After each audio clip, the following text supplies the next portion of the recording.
Hello everybody, my name is Mike Tomorrow and I want to welcome you to the latest episode of My Life with Asperger's. Um, Earlier this year I did a video about the social media network called LinkedIn. Now, here's a follow-up to that video, to that episode. You know, it took me a while to learn about it and I feel comfortable and in control of using LinkedIn to help connect with my personal, not personal, but professional connections, references, and hopefully I can use some of my professional references and connections when I apply for a job through LinkedIn. You know, I really enjoy using LinkedIn to try to find another job for myself, or career type of job, not one of those like regular jobs that you have, like the one I work at now.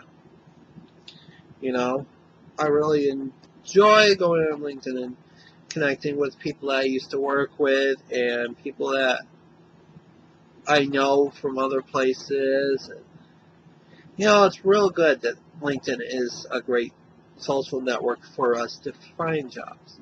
And there's groups on there too that I belong to. One of them is an Asperger's group.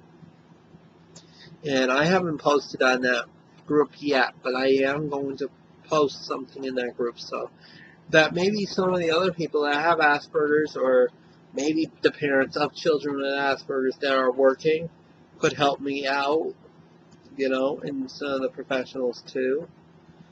And I feel that it's good that we can get this done. I have applied for a few jobs around the country. I am willing to relocate if the job is outside of the area. Like, I applied for a job in Washington, D.C. I applied for a job in New York City. I applied for a job outside of Boston. I applied for a job in Galveston, Texas. And I also applied for some jobs that were outside of the country. Most likely I will not be going outside the country, but I'm willing to give myself a try at them because you never know. The thing I do not like about LinkedIn is I do apply for the job, but yet the manager, the hiring managers, or the hiring person who's doing the resumes and reviewing them and all, they're not contacting me back whether to see if I qualify or not for the position. And there are some of them that are not even looking at it, and that really hurts me.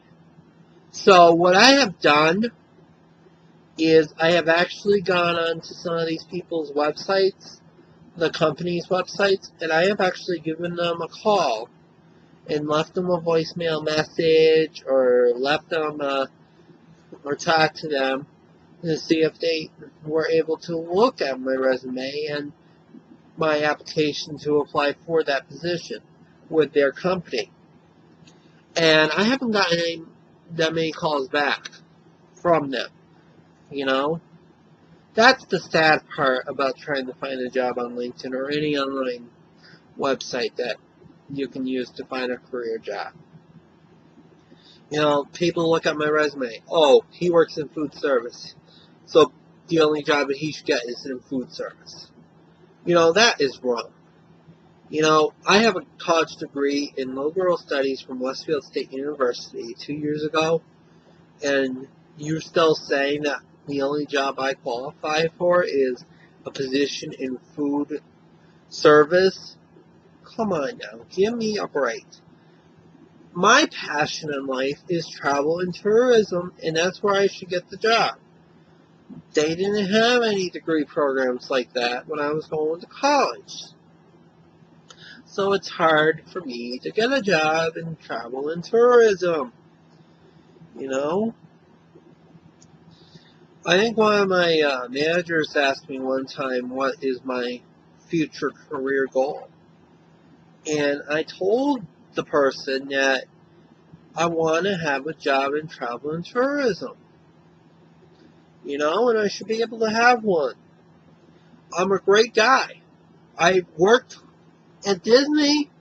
I have worked and I've dealt with the guest, right? Shouldn't that count for a job in like customer service or travel?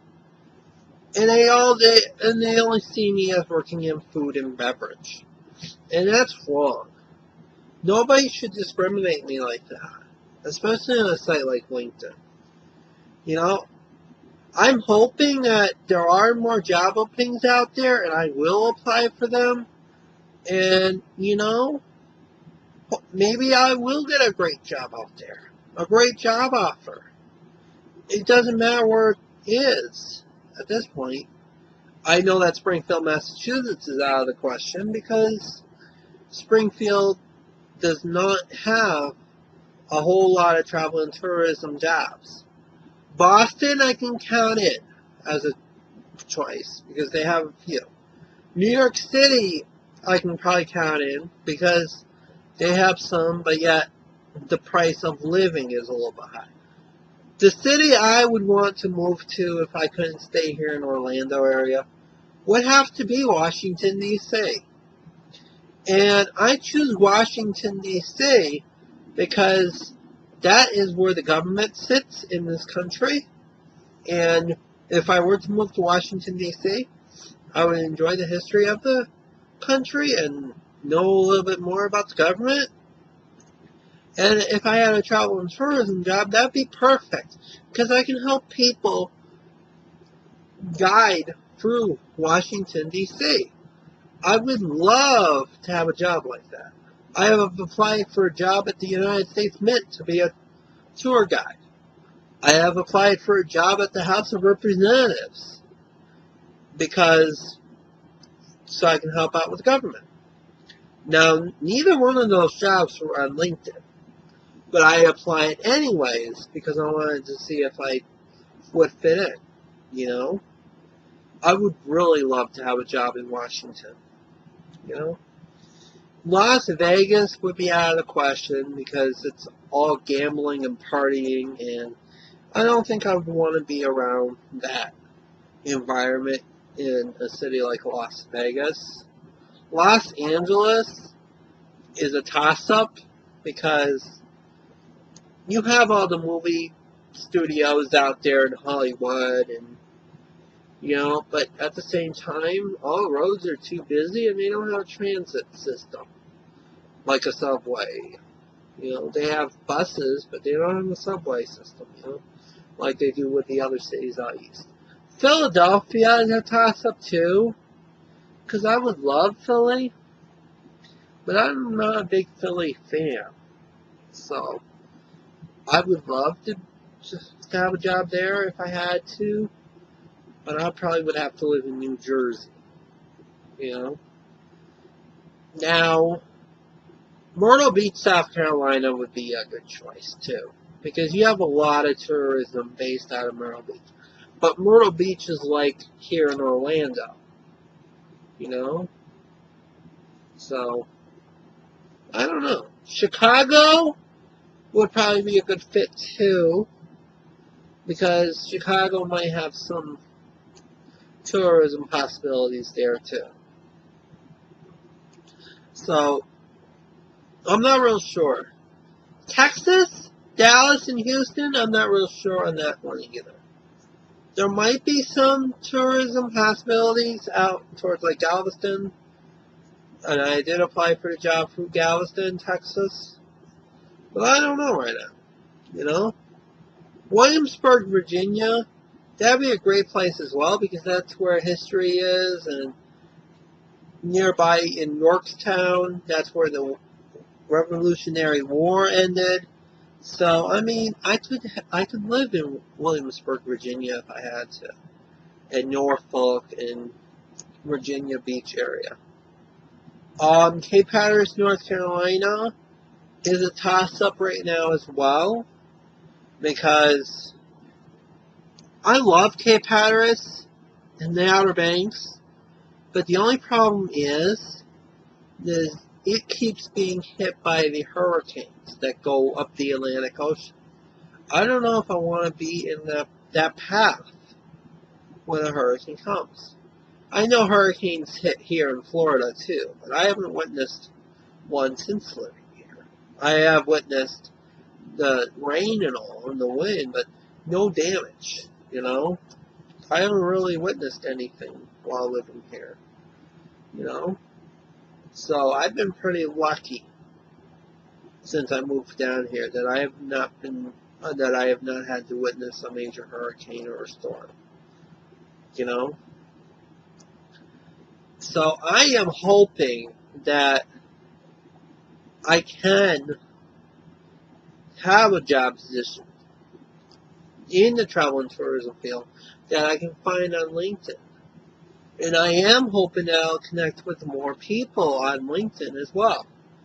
You know, if you don't have LinkedIn, it might be a good idea that you might get LinkedIn because it'll help you out in trying to find that career job if you're looking for one. Instead of applying for the normal jobs that are out there, like food service or working at a gas station or, you know, working at a grocery store or a Walmart, you know.